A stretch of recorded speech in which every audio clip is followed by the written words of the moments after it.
Salut à toutes et tous. Depuis plusieurs jours, un peu partout en France, des lieux de culture sont occupés. Depuis plusieurs jours, un peu partout en France, des agoras se tiennent, où la parole est redonnée à ceux qui n'ont plus la parole, à tous ceux qui, pour le gouvernement en place, ne sont rien, à tous ceux qui ont envie de prouver qu'ils sont en fait quelque chose. Tous les précaires, qu'ils soient de la culture et d'ailleurs, tout cela se réunissent dans ces lieux, un peu partout, échangent, débattent, construisent un monde meilleur et surtout portent des revendications. Ce que je vous propose maintenant, c'est d'écouter la voix d'un des pionniers, un des premiers à avoir envahi l'Odéon à Paris, un des premiers insurgés, un des premiers rebelles à être allé sur place rapidement. Il s'appelle Emmanuel Mérieux, il est acteur, il est réalisateur, metteur en scène, auteur de théâtre, et il nous propose d'essayer de comprendre tous ensemble quelles sont les revendications portées par ce mouvement et surtout comment chacun d'entre nous, chacune d'entre nous, peut, à sa façon, essayer de prolonger ce mouvement-là. Entretien. Donc, bonjour Emmanuel Mérieux, je suis ravi qu'on puisse échanger un petit peu sur les occupations qui se déroulent en ce moment. Si tu veux bien, on va commencer par une petite présentation rapide, si tu veux nous expliquer rapidement qui tu es et surtout pourquoi tu t'es engagé dans cette occupation, toi, à titre personnel. Je m'appelle Emmanuel Mérieux, je suis metteur en scène et auteur de théâtre. Depuis un an, je crève de rage, je crève d'impuissance, je crève de solitude. Je cherche des camarades avec qui partager ma colère. J'ai répondu à l'appel le jeudi dernier. 40 insurgés, 40 rebelles ont pris possession du théâtre de l'Odéon à Paris. Moi, du bout de ma Bretagne, j'ai entendu cet appel sur les réseaux sociaux et j'ai pris le premier train. Voilà, j'ai pris le premier train et ils ont eu la générosité et ils m'ont fait l'honneur de les accueillir et j'ai pu occuper avec eux l'Odéon pendant 5 ou 6 jours. J'ai été relevé de ma garde hier. Les négociations avec la direction font qu'on peut maintenant imaginer une rotation. Une rotation pour que les occupants puissent retrouver leur famille et se reposer. C'est parce que c'est très, très physique. Ouais, ça, on imagine bien. Tu poses des mots qui sont super forts, hein. Insurgé, rebelle. Il y a dans ce que tu dis l'idée d'urgence à agir aussi un petit peu. Alors, est-ce que tu peux nous expliquer quelles revendications finalement portent toutes celles et tous ceux qui, avec toi, tu parlais des 40 insurgés, mais maintenant le mouvement a pris bien plus d'ampleur.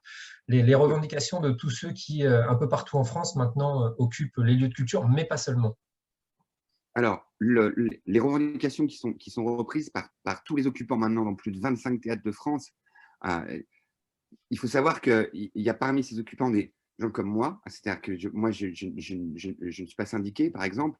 C'est la CGT qui a eu cette initiative admirable, la prise de l'Odéon. Donc, je suis fier de l'avoir occupé sous leur bannière. Mais il y a dans ce mouvement des gens qui ne sont pas syndiqués ou d'autres syndicats, des associations, des collectifs. Mais ce qui est certain, c'est qu'il y a 3 revendications très concrètes, très claires, sur lesquelles on est tous d'accord. Sur lesquelles on est tous d'accord. La première, qui est la plus importante, elle est au-delà de l'arrêt de la culture. C'est le retrait de la réforme de l'assurance chômage qui va être un véritable massacre social pour plus de 800 000 personnes. Il y a à peu près 120 000, on les appelle les intermittents du spectacle. Donc, en fait, c'est un régime d'indemnisation chômage spécifique. Ce n'est pas intermittent, ce n'est pas un métier, ce n'est pas une identité, ce n'est pas une corporation, c'est un régime d'indemnisation sociale spécifique, les annexes 8 et 10. Il y a 120 000 intermittents du spectacle. Cette réforme, elle peut plonger dans la misère et dans la douleur plus de 800 000 personnes. La première demande, c'est le retrait de cette réforme. Ça suffit, le massacre social. C'est terminé. C'est terminé. La deuxième, c'est la prolongation de ce qu'on appelle l'année blanche pour les intermittents du spectacle. C'est-à-dire que même s'ils n'ont pas pu faire toutes les heures de travail qui leur permettent d'ouvrir des droits au chômage, simplement parce qu'on nous a interdit nos lieux de travail. On n'a pas pu travailler. Donc la demande qui semble légitime, c'est de renouveler automatiquement ces droits. Que les heures de travail aient pu être faites ou pas. Et la troisième, bien sûr, c'est la réouverture immédiate des lieux d'art et de culture. Mais c'est non négociable. On n'acceptera pas le chantage obscène qui consisterait à dire on vous donne votre année blanche, on vous donne votre indemnisation, mais laissez-nous travailler sur notre réforme de l'indemnisation chômage, sur la réforme générale. On ne cédera pas à ce chantage-là. Ce qu'on demande, on le demande pour tout le monde. Tous précaires, tous solidaires. Après, il faut savoir qu'il y a une chose magnifique qui est en train de se passer, c'est que dans toutes ces occupations, ce n'est pas simplement 40 personnes qui se confinent dans un théâtre. D'abord, il y a des agoras devant tous les jours, et à l'intérieur, il y a des assemblées générales de 6 à 8 heures parfois. Et lundi dernier, j'étais encore à l'Odéon, c'était la journée des droits de la femme. Les revendications, elles portaient sur l'égalité homme-femme, l'égalité de salaire. Donc, on porte l'espoir d'un autre monde et d'une autre société. Voilà. Toutes les questions sont abordées. Et elles le seront toutes. Et dans ces agoras, au pied des théâtres, on redonne la parole à ceux à qui on l'a confisquée. On redonne une voix aux sans-voix. Il y a aujourd'hui la parole des dominants, elle est écrasante. C'est ça nos valeurs fondamentales. Et c'est les valeurs fondamentales du théâtre public et subventionné. Donner une voix aux sans-voix. Donc il y a 3 revendications très concrètes, voilà, très très concrètes. Et puis il y a l'espoir d'une façon de vivre en communauté différente. L'espoir, le rêve d'un monde différent. On ne cédera pas devant les délires, parce qu'on peut parler de délire, de la Macronie. On ne peut plus céder devant ça. Ces gens qui se sont présentés en disant on est des pragmatiques. Nous, on n'a pas d'idéologie. On est en dehors de toute doctrine. C'est faux, c'est archi faux. Ils ont une doctrine, ils sont fanatisés. Leur doctrine, ça s'appelle le marché, ça s'appelle l'hyperconcurrence. Et ils sont shootés à ça. Ils sont shootés à ça. Mais c'est irrationnel. Il fallait écouter Bruno Le Maire en conférence de presse égrener les milliards. 1 milliard, 2 milliards, 4 milliards, 10 milliards, 20 milliards. Il fait des offrandes au marché.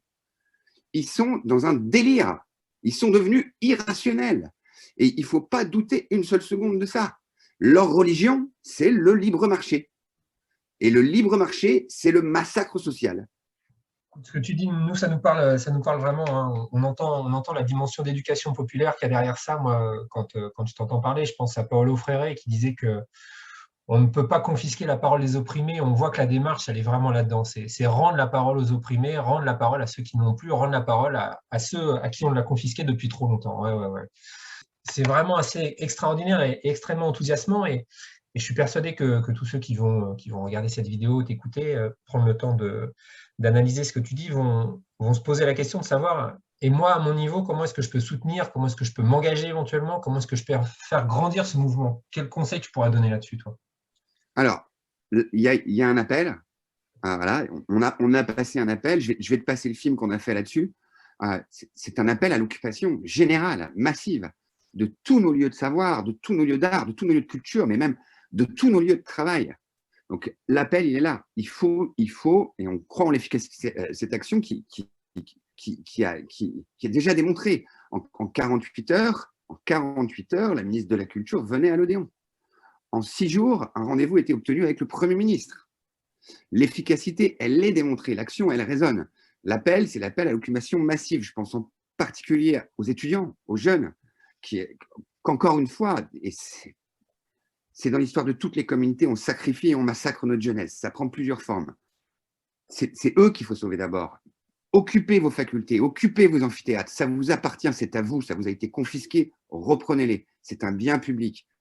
Donc, il y a un appel massif à l'occupation. Ce qui aidera le mouvement, ce qui soutiendra les camarades qui sont encore là-bas, c'est occuper des lieux d'art, de culture, de savoir, de travail, partout où vous êtes, occupés. Si vous saviez l'émotion qu'il y avait à l'Odéon, à chaque fois qu'on voyait apparaître un point sur la carte, un théâtre qui était pris et qui était occupé, comment les camarades qui dorment 4 heures par jour sur une moquette, qui ont une douche pour 40, qui gèrent le réapprovisionnement, qui gèrent très concrètement des points de contrôle avec des tours de garde parce qu'il faut veiller à ce qu'on ne prenne pas notre banderole, parce qu'il faut veiller à ce que la douche ne se referme pas. Donc c'est très physique. Si vous aviez vu les visages s'éclairer à chaque fois qu'on nous annonçait une occupation, voilà, il y a ça aidera tous les occupants et ça donnera de l'ampleur et de la résonance au mouvement. Le geste voilà, qui semble juste et ça semble se confirmer, C'est ça, c'est l'idée de reprendre ces lieux qui nous ont été arrachés, qui nous ont été confisqués, qui sont à nous. Et là, d'y bâtir une société nouvelle dans ces lieux-là. Mais pour ça, il faut qu'on se retrouve. Il faut qu'on se retrouve. On ne fera pas ça sur les réseaux sociaux. On ne fait pas ça sur Zoom. Non, on ne changera pas la société en faisant des réunions Zoom. Ce n'est pas vrai. On le fera dans ces lieux qui nous appartiennent en nous retrouvant. Écoute, moi, je vais te passer, si tu veux bien, le petit clip qu'on a fait avec les copains, avec les camarades sur place, qui est, encore une fois, qui est un clip tout le monde est là, syndiqué, non syndiqué, de collectifs, d'associations. Voilà, c'est un clip libre. Voilà. Je vais vous le passer, je pense que le son sera correct. Il apparaît sur ton écran? Ouais, vas-y.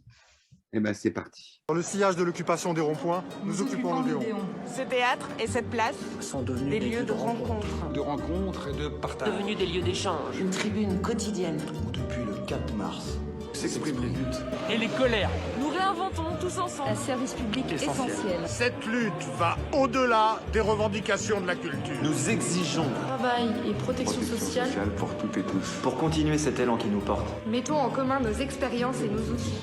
Occupons le lieu de travail pour s'organiser. Occupons tous nos lieux de culture pour converger. Occupons tous les lieux. Nos vies se décident. Occupons tous les lieux pour se réapproprier notre avenir.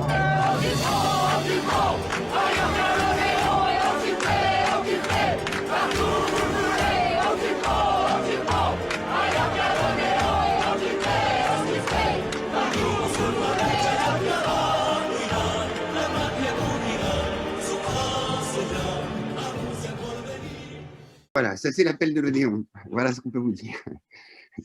Après, super enthousiasmant. Vas-y, je t'ai coupé, excuse-moi. Voilà, après, ça c'est la première chose. Et alors, une occupation, ça se travaille, ça se prépare, il y a des questions concrètes. Faire une banderole, c'est pas un geste si simple. Faire une banderole qui résiste au vent, à la pluie, organiser l'occupation, gérer le rapport avec la direction d'un lieu et le niveau de tension, organiser le réapprovisionnement, organiser les AG. Mais les gens savent faire ça. Ensemble, on sait le faire. On sait le faire. Ce sont des occupations qui sont pacifiques. Elles ne sont pas là pour empêcher les gens de travailler, puisque précisément, on vient pour revendiquer notre droit au travail. On a le droit de travailler. On a été privé de notre droit fondamental au travail. Le droit au travail, c'est le droit aussi à cotiser. C'est le droit à participer à la solidarité interprofessionnelle. Donc, on n'est pas là pour empêcher les gens de travailler. Les occupations sont pacifiques. Si les gens répondent à cet appel, organisez-vous, prenez des contacts. Il y a beaucoup d'associations, de collectifs qui savent le faire, qui savent le gérer. Organisez-vous entre vous. Il y a des gestes simples, très concrets à faire pour que les choses se passent bien. Il faut penser, à venir avec ses matelas pneumatiques, avec ses trucs, avec son sac de couchage. Penser à faire une cagnotte pour que les gens puissent s'approvisionner, se nourrir. Il faut absolument une banderole au fronton des bâtiments et des édifices qu'on occupe parce que c'est notre lien avec l'extérieur, c'est ce qui marque l'occupation. Donc, geste très concret, organiser des tours d'AG. Mais tout ça, c'est des moments formidables. C'est des moments où on apprend énormément de choses et on fait l'expérience très concrète de la fraternité. C'est pas un vain mot, c'est pas un mot vidé de son sens, la fraternité. La fraternité, c'est un tour de garde à 4 heures du matin à partager un café chaud et à fumer une cigarette en bas de l'Odéon. C'est de tendre une banderole dans le vent. Ça, c'est l'expérience concrète de fraternité. C'est organiser un plan de travail pour une AG. Ça c'est la fraternité concrète, éprouvée. Et c'est des moments magnifiques, épuisants mais magnifiques. Que les gens qui écoutent s'offrent ça. Après ces 6 mois de solitude, d'abattement, de tétanie, le bonheur, la joie, moi, que j'ai retrouvé, je vivais en apnée depuis 1 an. J'ai pris ma goulée d'air, mais j'avais même oublié ce que c'était. Il faut que les gens sachent le bonheur que c'est. Voilà, le grand bonheur que c'est de faire ça. Écoute, Emmanuel, merci infiniment. Je vais te laisser le mot de la fin. Tu as déjà pas mal conclu sur les idées de bonheur et finalement même de retrouver peut-être le sens de la vie, de retrouver un petit peu le sens de la vie qui est dans le mouvement, qui est dans la lutte, qui est dans le partage, qui est dans le vivre ensemble, qui est dans l'être ensemble, qui est dans le construire ensemble. Merci infiniment parce que je pense que tous ceux qui vont être amenés à regarder cette vidéo, on va faire en sorte de la diffuser au maximum, seront enthousiasmés, seront peut-être encouragés à pouvoir, comme tu le dis, construire ensemble des lieux d'occupation, vivre ensemble des temps d'occupation et puis surtout construire ensemble des solutions pour l'avenir et pour une société un petit peu différente, puisque c'est vraiment dans l'agir concret finalement qu'on peut retrouver les choses et le sens des choses. Je te laisse conclure. Un mot de la fin peut-être? Bien sûr, le mot de la fin pour moi il est très simple, c'est pour ceux qui nous gouvernent, nous ne sommes rien. Ils nous l'ont dit. Nous ne sommes rien pour eux. Ils nous l'ont dit clairement. Emmanuel Macron, bien sûr, mais avant lui, François Hollande et les descendants, avant lui, Nicolas Sarkozy, et si tu n'as pas une Rolex, tu as raté ta vie. Pour eux, nous ne sommes rien.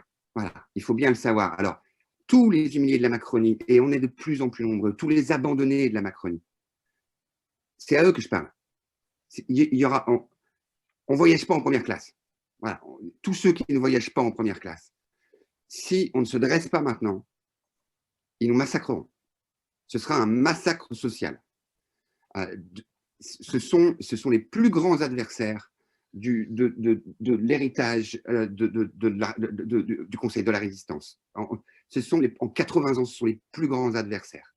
Ils sont en train de démolir pièce à pièce toute la protection sociale en France.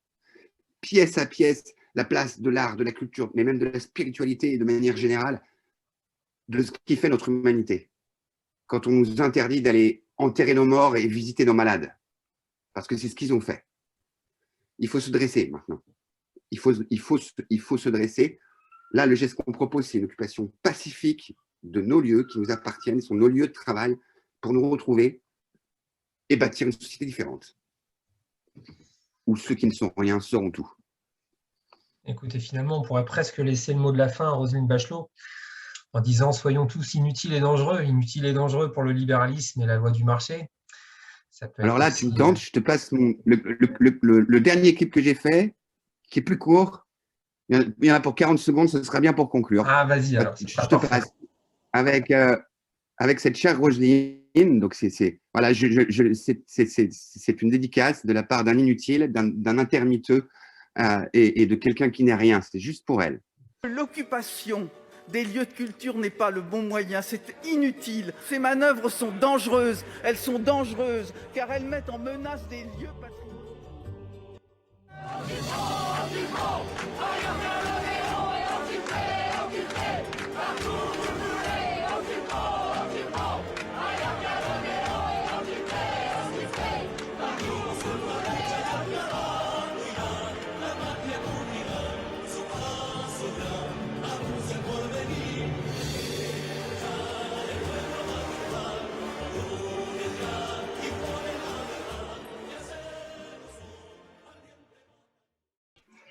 Voilà. C'est super, c'est parfait. On n'était pas essentiel, donc soyons inutiles et dangereux. Et il y a une jolie formule qui dit quitte à être la goutte, autant être celle qui fait déborder le vase. Très bien. Écoute, moi je rajouterais le titre du bouquin d'un copain, d'un camarade de l'ICEM Pédagogie Freinet qui dit « Désobéir est parfois un devoir ». Je crois que là, on va tous en être là. Ouais.